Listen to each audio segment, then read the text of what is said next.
स्थानिक स्वराज्य संस्थांच्या निवडणुका डिसेंबर ते जानेवारी दरम्यान टप्प्याटप्प्याने होणार असल्याची माहिती राज्य निवडणूक आयोगानं दिली। सर्व निवडणुका एकत्र घेण्याइतकं मनुष्यबळ नसल्याचं निवडणूक आयोगानं म्हटलंय। निवडणुकांमध्ये व्हीव्हीपॅट मशीन नसणार आहे।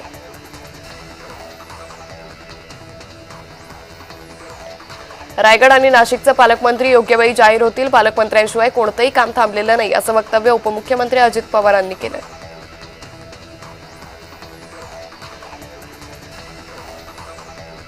उपमुख्यमंत्री एकनाथ शिंदेंच्या अहिल्यानगर दौऱ्यापूर्वी शिवसेनेत प्रवेश घोटाळा झालाय। अकोले तालुक्यातील आदिवासी ठाकर समाजाचे नेते मारुती मेंगाळ यांनी बोगस यादी सादर करत पक्षाची दिशाभूल केल्याचा आरोप होतोय। पक्षप्रवेश केलेल्या लोकांची यादी समोर आली असून यादीत नाव असणाऱ्या अनेकांनी आपले व्हिडिओ प्रसारित करत आपण असा पक्षप्रवेश केला नसल्याचा दावा केलाय।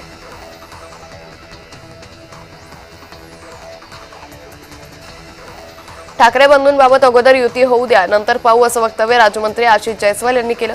अगोदर ते वेगळे का झाले होते याचा अभ्यास करायला हवा असंही ते म्हणाले।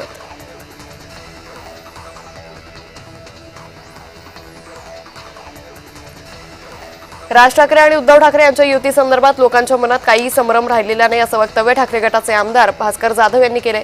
बुधवारी गुहागरमध्ये भास्कर जाधव यांच्या मेळाव्याचं आयोजन करण्यात आले।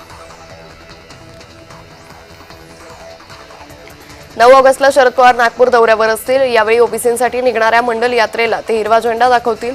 सर्वोच्च न्यायालयाचा आदेश आल्यानंतर स्थानिक स्वराज्य संस्थांच्या निवडणुकीत शरद पवार गटही ओबीसी मंत्र वापरणार आहे।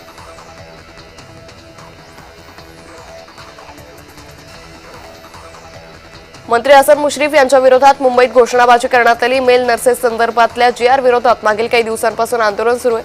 अशातच सर्व आंदोलकांकडून मंत्रालय परिसरात जोरदार घोषणाबाजी करण्यात आली। बहुजनांचा माथे भडकवण्याचं काम संभाजी भिडे वारंवार करतात असा आरोप नवनाथ वाघमारे यांनी केलाय।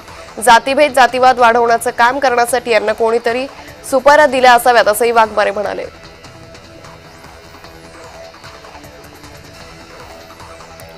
भाजपला आता रेडीमेड कार्यकर्त्यांची सवय लागली आहे, त्यामुळे मूळ कार्यकर्ते भाजपपासून दुरावत असल्याचं वक्तव्य ज्येष्ठ भाजप नेते राजभाऊ मुंडे यांनी केले। 35 वर्षांनंतर माझ्यावर भाजप सोडण्याची वेळ आली असंही ते म्हणाले।